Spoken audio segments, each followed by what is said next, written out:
सभी का वंदन और अभिनंदन। साथियों, आज मैं एक छोटी सी कहानी लेकर आपके सामने आया हूँ। बस एक ही निवेदन है, बहुत छोटी सी कहानी है और पूरी सुने, अन्यथा उस कहानी श्रोता और वक्ता के मध्य जो तारतम्य होना चाहिए नहीं होगा। कहानी क्यों, ध्यान दें।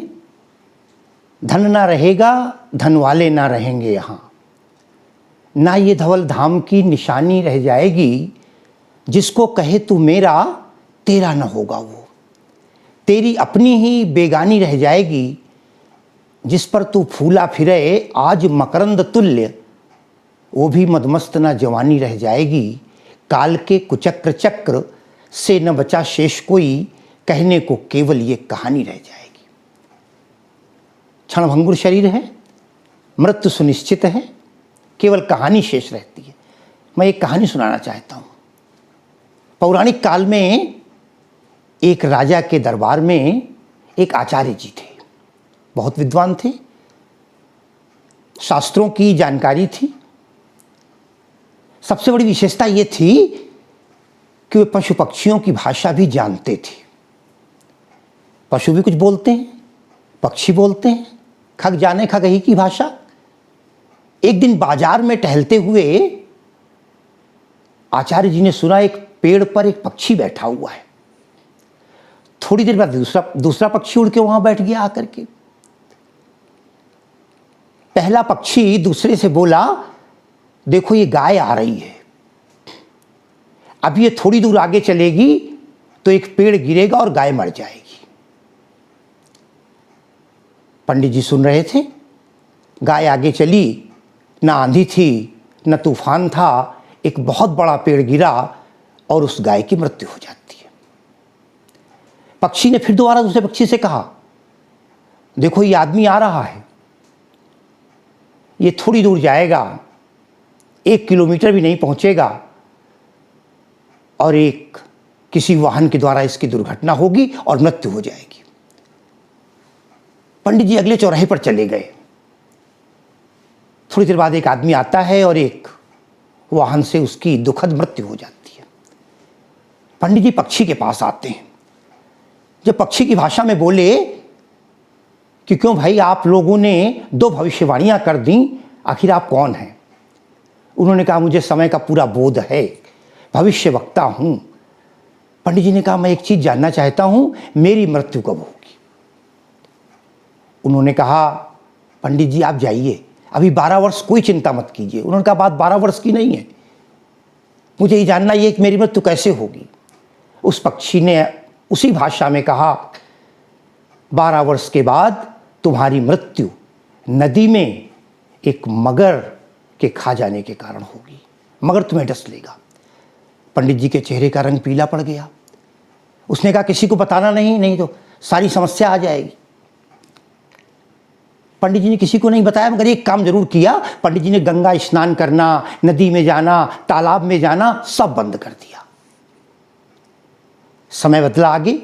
1-1.5 साल बाद राजा के पुत्र प्राप्ति हुई। राजा के यहाँ बेटा हुआ। बच्चा 5 साल का हुआ।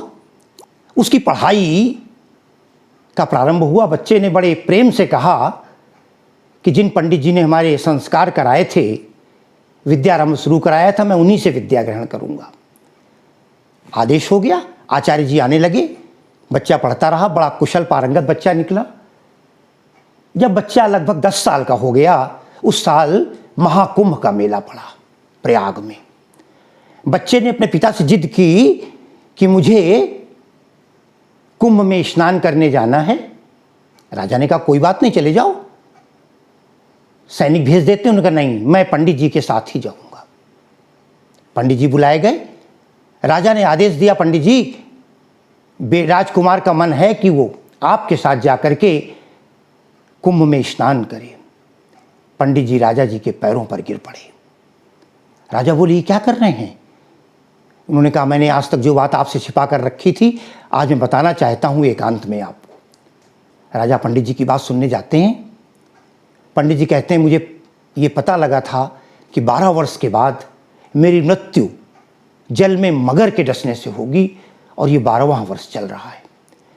तब से मैंने आज तक नदी स्नान नहीं किया है, और आप मुझे इससे मुक्त कर दें। राजा पुत्र से परेशान थे, पुत्र की जिद थी। उन्होंने कहा परेशान मत होइए।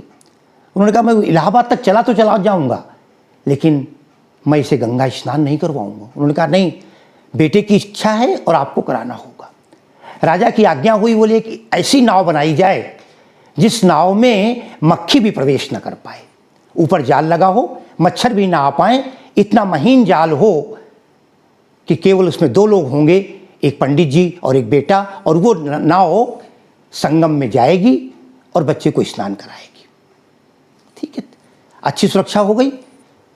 नाव में पानी आने के लिए एक महीन नलकी लगाई गई कि जिस समय ये नाव नदी में पहुंचेगी, उस समय नलकी खुलेगी और पानी आएगा और उसी नाव के अंदर स्नान हो जाएगा और चले आएंगे। साथियों, पंडित जी इलाहाबाद तक तो पहुंच गए बच्चे के साथ। डर रहे थे, भयभीत थे। नाव बन गई, राजा आज्ञा हुई, देर नहीं लगी, राजा ने बढ़िया नाव बनवा दी।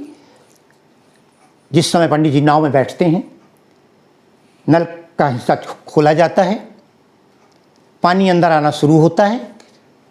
पंडित जी खुश हैं कि मैं कम से कम जाल में सुरक्षित हूं, और ज्यों ही वो पानी उस बच्चे के ऊपर पड़ता है, चारों तरफ से जाल बंद है, पंडित जी और बच्चा है, और ज्यों ही वो पानी का बूंदें उस बच्चे के ऊपर पड़ती हैं, वो बच्चा धीरे धीरे धीरे धीरे मगर का रूप ले लेता है। पंडित जी चौंक जाते हैं, बोले ये क्या? कहने लगे तुमको अपनी मृत्यु के बारे में पता चल गया था कि तुम्हारी मृत्यु कब होनी है। उसी दिन से तुम्हारी मृत्यु का इंतजाम बन रहा था। मुझे राजा के घर में कोख से जन्म लेना पड़ा, रानी के। स्वयं मैं यमराज बन करके मैंने स्वयं तुम्हारी मृत्यु के रूप में मैं आया, और आज अब तुम्हारा जीवन यहीं पर समाप्त होना है। और उसी जगह वो बच्चा मगर के रूप में सामने आता है और पंडित जी का शरीरांत हो जाता है। कहानी चिंतन करने योग्य है। तुलसीदास जी का वो दोहा मुझे याद आता है, तुलसी जस भवितव्यता तैसे ही मिले सहाय, आपुन आवे ताहि पे ताहि तहाँ ले जाए। जिसका अर्थ ये है, तुलसी कहते हैं जस भवितव्यता, जैसी होने को होती है, जो भावी होना है, जो समय आने वाला है, तुलसी जस भवितव्यता तैसे ही मिले सहाय, वैसी ही सहायता मिलती जाती है। आपुन आवे ताहि पे, कभी कभी वो स्वयं मृत्यु या होनी उसके पास चली आती है, और कभी कभी ताहि तहाँ ले जाए, उसको वहाँ पर ले जाती है। मृत्यु निश्चित है, हर व्यक्ति जानता है कि एक न एक दिन मृत्यु आनी है, लेकिन फिर भी आदमी निश्चिंत रहता है। वो मृत्यु से बढ़कर कोई भी नहीं है, वो निश्चिंत एक अटल सत्य है। इस कहानी में प्रेरणा देती है कि निश्चित रूप से जो हम जानते हैं कि मृत्यु सुनिश्चित है, तब हमें उस तरह अपने जीवन का यापन करना चाहिए, निर्भीक होकर मृत्यु का वर्ण करते हुए या ईश्वर का ध्यान करते हुए अपने समय यापन को बिताएं। ये कहानी हमें एक बार निर्भीक बनाने का और ये बनाने का कि निश्चित है मृत्यु, सत्य है मृत्यु, इससे हम दूर नहीं सकते। जैसा शंकर प्रसाद ने कहा था, मृत्यु हरी चिर निद्रे तेरा, अंक हिमानी सा शीतल, तू अनंत में लहर बनाती, काल जलध की सी हलचल। क्योंकि मनुष्य का शरीर का अंत तो होता नहीं है। वासांसि जीर्णानि यथा विहाय नवानि गृह्णाति नरोपराणि। जब मनुष्य केवल अपने पुराने वस्त्रों को त्याग कर नए वस्त्र धारण करता है, उसी प्रकार ये आत्मा अपने पुराने शरीर को छोड़कर नए शरीर में प्रवेश करती है। इसलिए मृत्यु भी जीवन का एक शाश्वत सत्य है। अपनी बात को हम यहीं पर विराम देना चाहते हैं।